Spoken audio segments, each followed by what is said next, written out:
A successful business is not usually the result of chance. Neither is a failure the result of luck. Most failures could be determined in advance if the founders had been studied. It is not always possible to start a money-making business at the start. Usually a number of changes have to be made. Plans do not work out as their creators thought they would. They may have to be changed a little, broadened it may be, here and there, and as you broaden your business, you broaden your power to achieve. You gain an intense and sustained desire to make your business a success. When you start a business, you may have but a vague notion of the way you will conduct it. You must fill in the details as you go along. You must concentrate on these details. As you straighten out one after another, others will require attention. In this way you cover the field of the first endeavor and new opportunities open up for you. When you realize one desire, another comes. But if you do not fulfill the first desire, you will not the second.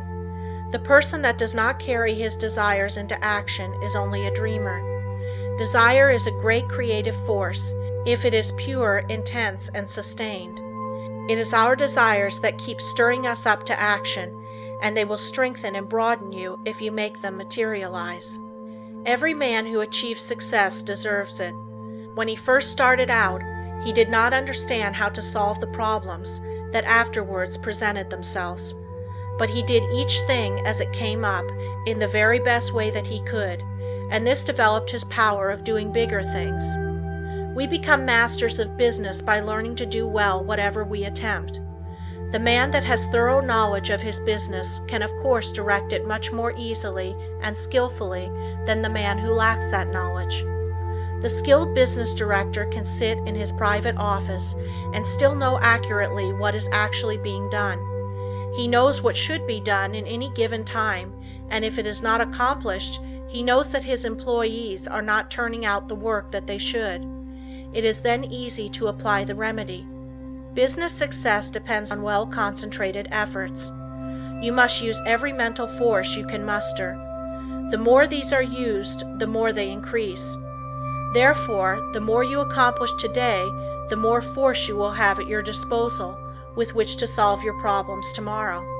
If you are working for someone else today and wish to start in a business for yourself, think over carefully what you would like to do.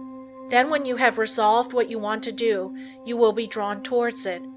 There is a law that opens the way to the fulfillment of your desires. Of course, back of your desires, you must put forward the necessary effort to carry out your purpose. You must use your power to put your desires into force. Once they are created and you keep up your determination to have them fulfilled, you both consciously and unconsciously work toward their materialization. Set your heart on your purpose. Concentrate your thought upon it.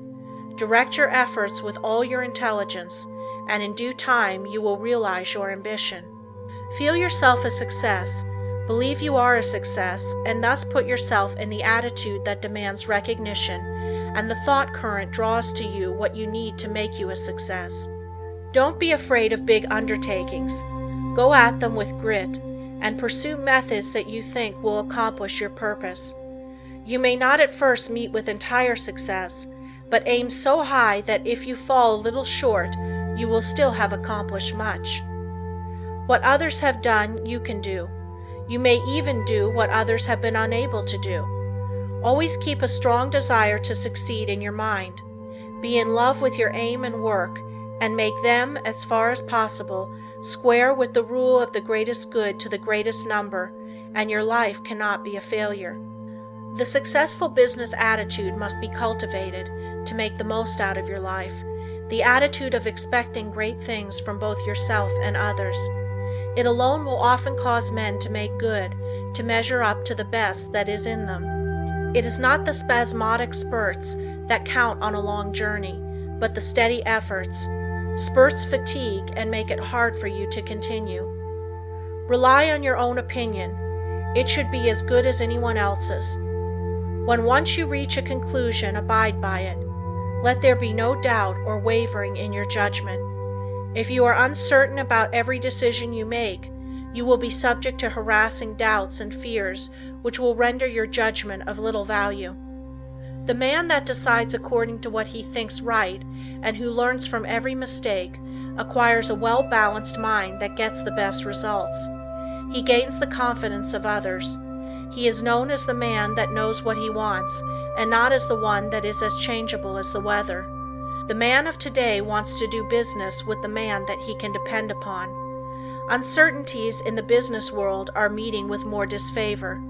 Reliable firms want to do business with men of known qualities, with men of firmness, judgment, and reliability.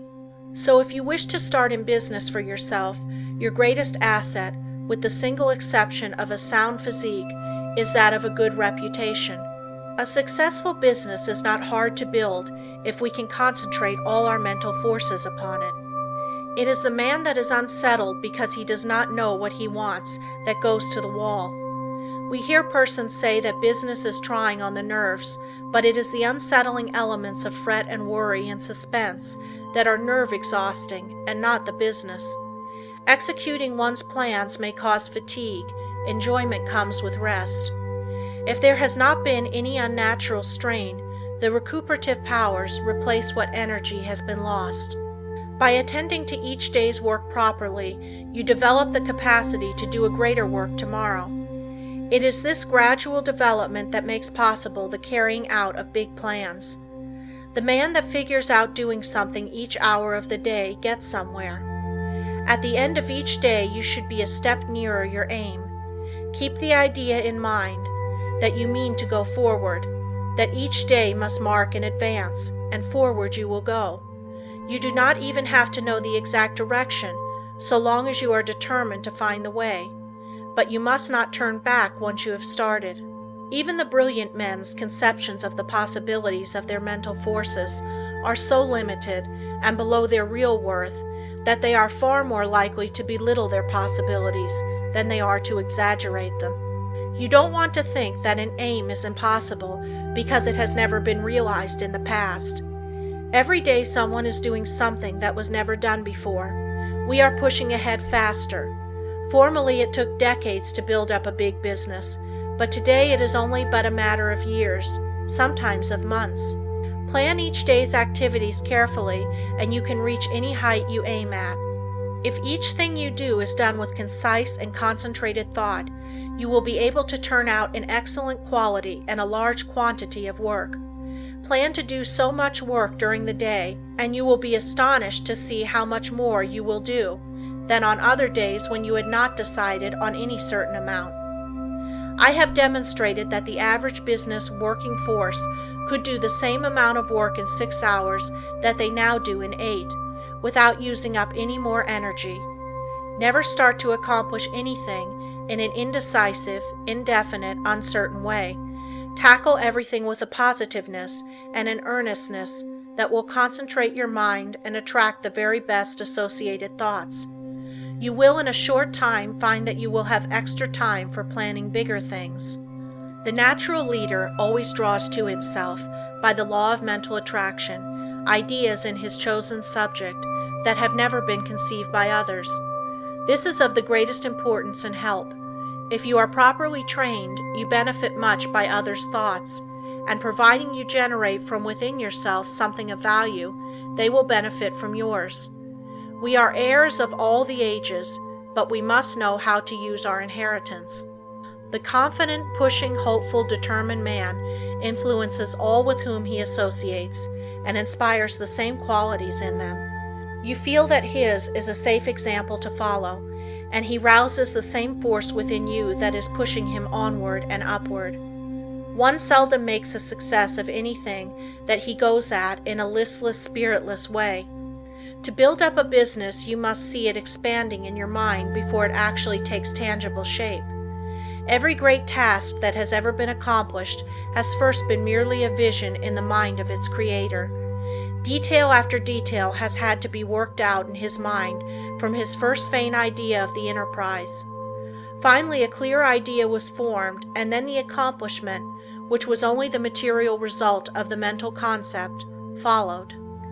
The up-to-date businessman is not content to build only for the present, but is planning ahead.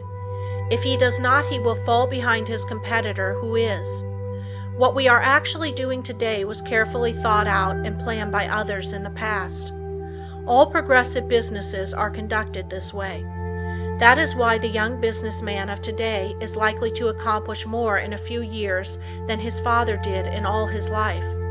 There is no reason why your work or business should fag you out. When it does, there is something wrong. You are attracting forces and influence that you should not, because you are not in harmony with what you are doing. There is nothing so tiring as to try to do the work for which we are unfitted, both by temperament and training. Each one should be engaged in a business that he loves. He should be furthering movements with which he is in sympathy. He will then only do his best work and take intense pleasure in his business. In this way, while constantly growing and developing his powers, he is at the same time rendering through his work genuine and devoted service to humanity. Business success is not the result of chance, but of scientific ideas and plans carried out by an aggressive and progressive management. Use your mental forces so that they will grow and develop. Remember that everything you do is the result of mental action. Therefore, you can completely control your every action.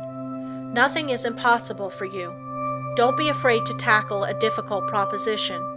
Your success will depend upon the use you make of your mind. This is capable of wonderful development. See that you make full use of it, and not only develop yourself but your associates. Try to broaden the visions of those with whom you come in contact, and you will broaden your own outlook of life. Are you afraid of responsibilities? In order for the individual soul to develop, you must have responsibilities. You must manifest the omnipotence of the law of supply. The whole world is your legitimate sphere of activity. How much of a conqueror are you? What have you done? Are you afraid of responsibility? Or are you ever dodging, flinching, or sidestepping it? If you are not a real man. Your higher self never winces. So be a man and allow the powers of the higher self to manifest, and you will find you have plenty of strength, and you will feel better when you are tackling difficult propositions.